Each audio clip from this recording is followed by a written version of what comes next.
వినపడుతుంది. సో ఈ ఈ టెస్ట్ ట్యూబ్లో సాధారణంగా ఏం చేస్తారంటే, సాధారణంగా టెస్ట్ ట్యూబ్ బేబీలో ఫలదీకరణం జరిగిన తర్వాత సాధారణంగా ఈ test tube baby very very important. వాస్తవానికి చెప్పాలంటే ఈ మన మానవ నేత్రానికి అందని అనేక కారకాలు ఫలదీకరణానికి దోహదం చేస్తాయి. మనోనేత్రానికి మానవుడికి దానికి సంబంధించినటువంటి ఫలదీకరణం, ఇంప్లాంటేషన్ మరియు కెపాసిటైజేషన్కి సంబంధించినటువంటి సాంకేతిక పరిజ్ఞానం, దానిలో మనకు తెలిసినటువంటి కారకాలు కొన్ని కారకాలు మాత్రమే దానికి దోహదం చేస్తాయి.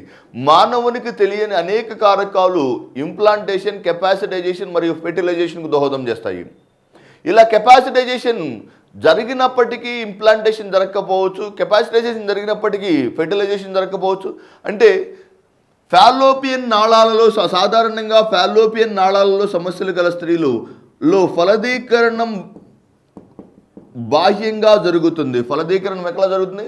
బాహ్య ఫలదీకరణం జరగడం ద్వారా, బాహ్యంగా ఫలదీకరణం జరగడం ద్వారా ఏర్పడినటువంటి జైగోట్ను అదే తల్లి యొక్క గర్భాశయంలో ప్రవేశపెట్టడాన్ని ఫలదీకరణం అంటారు.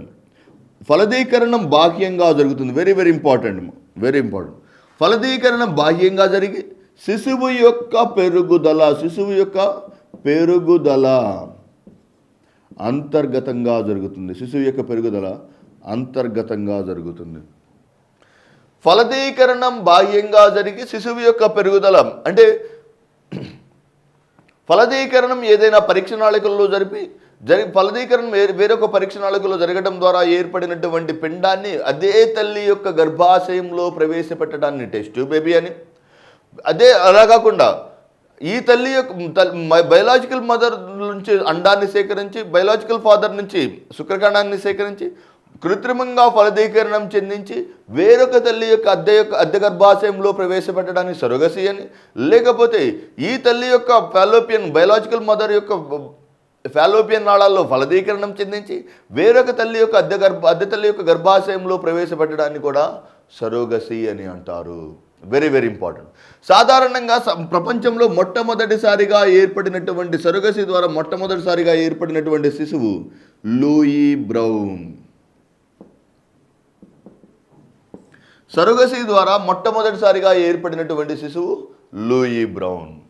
నెక్స్ట్, ఈ లూయి బ్రౌన్ అనే టెస్ట్ ట్యూబ్ బేబీని తయారు చేసినటువంటి డాక్టర్ రాబర్ట్ ఎడ్వర్డ్.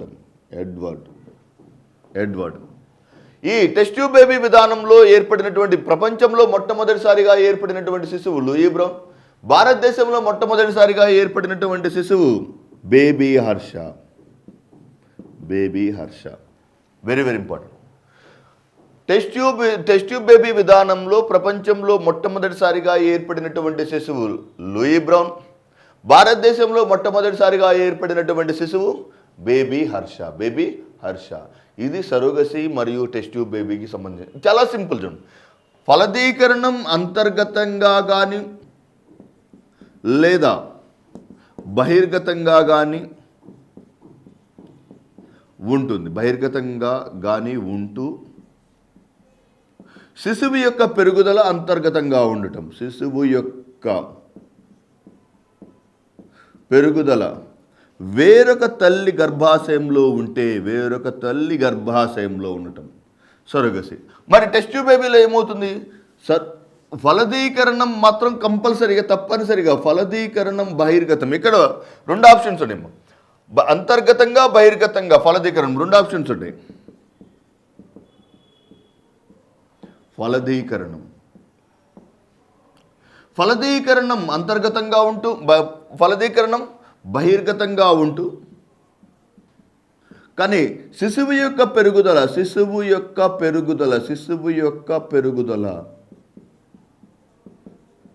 అంతర్గతంగా ఉంటే, అంటే అదే తల్లి యొక్క గర్భాశయంలోనే శిశువు పెరిగితే టెస్ట్ ట్యూబ్ బేబీ అని, వేరొక తల్లి యొక్క గర్భాశయంలో పెరిగితే సరోగసీ అని అంటారు. ఇది సరోగసీకి సంబంధించినటువంటి సరోగసీ మరియు టెస్ట్ ట్యూబ్ బేబీకి ప్రత్యుత్పత్తి విధానానికి సంబంధించినటువంటి ప్రాథమికమైన సమాచారం.